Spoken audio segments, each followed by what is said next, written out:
Happy anniversary हजुरलाई है।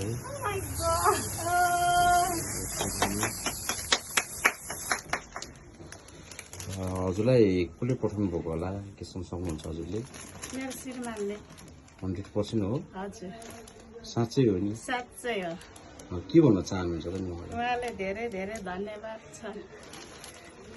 अरू के भन्नुहुन्छ? हजुर अरू के भन्नुहुन्छ मलाई? धेरै धेरै धन्यवाद, धेरै माया छ मेरो तर्फबाट। हजुरलाई यति माया गरेर चाहिँ होइन केक अनि बुके पठाइदिनु भएको छ उहाँले। उहाँको तर्फबाट एनिभर्सरीको धेरै धेरै शुभकामना र हाम्रो तर्फबाट पनि हजुरलाई एनिभर्सरीको है। हजुरहरू नै आउनु भएकोमा धेरै धेरै धन्यवाद छ। एक्कासी हजुरलाई यसरी सरप्राइज पाउँदाखेरि कस्तो लाग्यो पनि हजुरलाई? एकदम खुसी लागेछ। खुसी लाग्यो है? हजुर